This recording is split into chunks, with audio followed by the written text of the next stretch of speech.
I hate my webcomic. It's something you probably wouldn't expect to hear from someone whose comic is the culmination of his passion project. Every single blobber converging into one point. It's an insane thing. Around a couple months ago, I started a webcomic that I titled The Silver Lining of Magic and Monsters, which I will just refer to as the Silver Lining from this point onwards. The Silver Lining only lasted for about 5 uploads before I decided I hate it and wanted to stop working on it entirely. I had many reasons, one of which being that I wasn't as attached to the stories and characters as I had originally been. Working on the comic didn't make me excited for what would happen, I instead completely dreaded it. Since going on a hiatus, I've decided to scrap the work I've already done and focus on rewriting the story. I want to use this video as a way to express what I've done and share some advice on how to fall back in love with your characters. Because you need to love your characters in order to love yourself. But first, introductions. I am the Vampiric Fool. You may call me anything you want along those lines.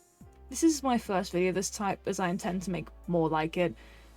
Art Yap videos are my favourites to watch, and I've always wanted to throw my own hat in the ring, because why not?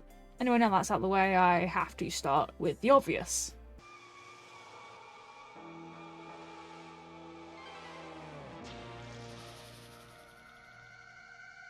The original plot of The Silver Lining goes as follows.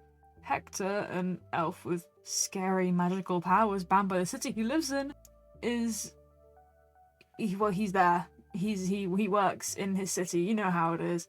He is absolutely fascinated with cryptozoology, and it lands him in a weird ragtag group of misfits, comprised of some mages, a succubus, a werewolf, some absolute freaks of nature, and 2 vampires. The original idea of the comic was that it was going to be about Hector joining this group and finding out about magic and monsters, and learning to accept himself, and overall there was a huge found family theme. Now, I'm an absolute sucker for found family. That's like my favourite trope ever. I play a lot of D&D. Found family is my thing. If you are in my Wednesday campaign, you know. As I previously mentioned, I only posted around 5 parts before stopping. But why is that? We didn't burn him!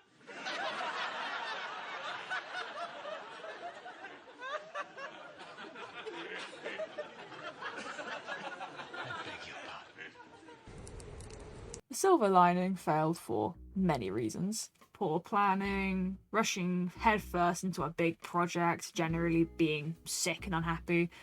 One of the biggest offenders for me was the story and characters. I'd intended on it being a Monster of the Week style comic with some overarching plot elements. But I found that producing that type of comic did not work for me. I want to change my location. I want them to go on an adventure. A fantasy adventure. As for the characters, look at the lineup. It may look like a fine lineup of the surface, but I have a lot to bitch about with this collection of characters. Out of the 9, 8 of them present as some sort of human/elf. That is boring! I was bored! Sure, they had their own individual abilities that set them apart from each other, but I was still bored! Drawing them was boring! Tackling the characters was one of the main things I wanted to focus on when rewriting this, especially since I want this comic to focus on these character dynamics. What's the point of having main characters that are no fun to draw or look at? So, these are my problems. How do I plan on fixing them? Well, the planning thing is something I don't need to worry about now since I am far off from properly producing this comic. The busyness is something I can do nothing about.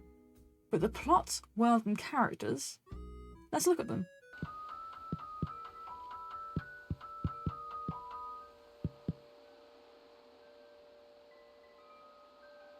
I won't go into too much detail because I'm still pretty unsure where I want to go with it, but I do have the basics. The story takes place on a sort of archipelago.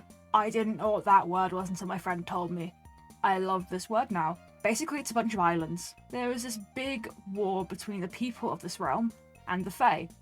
I love the Fae. I love how versatile they can be as a concept, so I wanted to use them here. Fae won and now have dominion over the islands. Due to trickery and uncertainty of the land, people are too scared to even adventure outside their own towns. People are prone to disappearing. You could leave your village, turn around, and you're somewhere completely different because a spirit decided to fuck with you. Not fun. In a certain village, one fairly protected from the Fae, there's a map. This map is said to be a Fae map that can take you on a journey. A journey through all time, if you will. At the end of the journey, if you survive, you get a reward. It's unclear what the reward is. Most believe it to be a wish, anything your heart desires. But people refuse to touch a Fae map.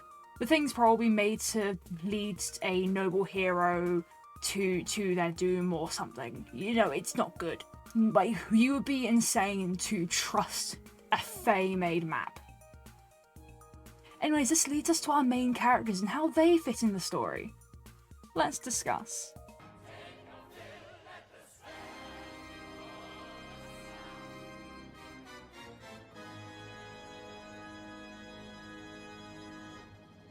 I showed off the old lineup, so now let's show the new one.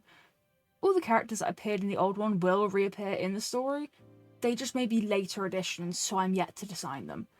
Let's cover the first character you'll be introduced to, Hector Willow. Hector is an elven man who works in a place I'm calling the Museary. It's a library and a museum in one. It's the best idea I've ever had in my life.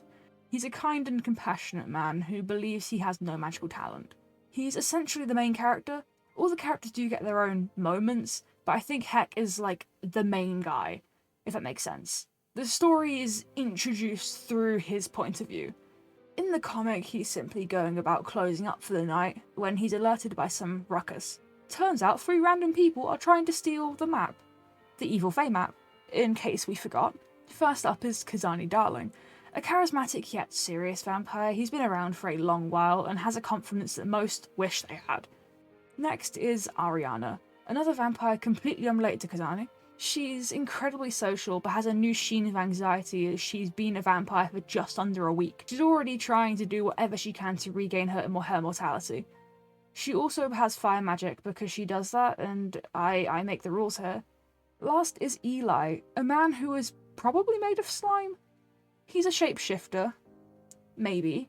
It's unclear what he's doing here. He seems to be a pretty happy and content person, but he is incredibly protective over that pearl around his neck.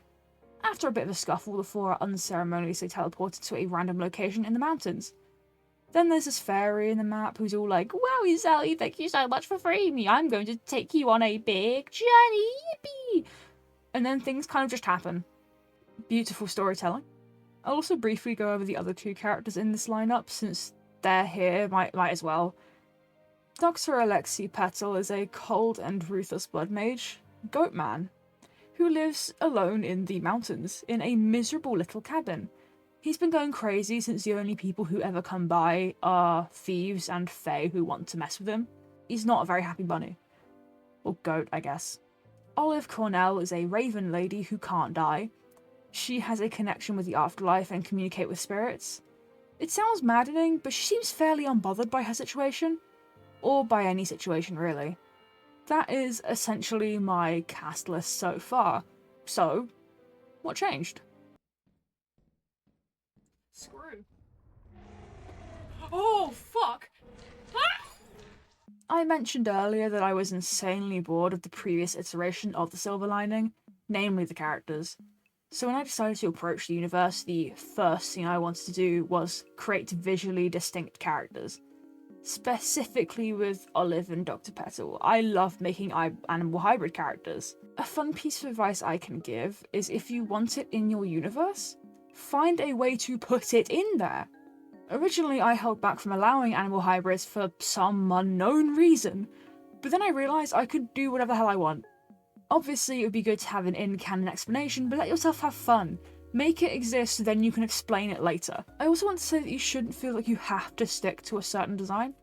I was very hesitant about redesigning my characters too heavily because I was scared of making them too different from what they originally looked like. But if it makes for a much more interesting design, one that's much more fun to draw, do it! Please do it! With a webcomic, or any sort of project like a comic, like an animation or something, you have to draw your character many times. What is the point of having a character that you are miserable drawing? There is no point. A comic is supposed to be fun. It's meant to be fun to produce and create, so if you're not having fun, there is no harm in revising. Please don't just continue for the sake of it, you will hate it. Like I hated mine! Growing to resent your art is a horrible feeling. I originally loved making my comic, but as I continued, I got more rushed, I got less passionate. I didn't even know where I was going with the story, so please just plan your story and where it's going. I know it sounds simple, and I know people don't plan. I didn't plan, and I was then miserable. In conclusion, yeah, make that comic.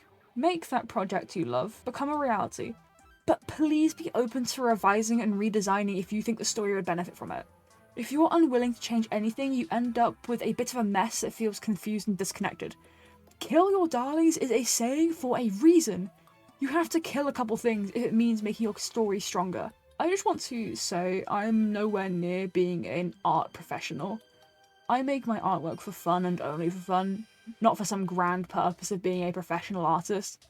As nice as being professional would be, the only advice I can give is advice based off of my personal experience. What I do may not benefit you, and that's fine. We're all human. I think. Anyway, I'm going to be off now. My little gay people need me. Oh, did I not mention that Hector and Kazani kiss? Whoops, sorry. That must have been something I forgot to mention. Hee.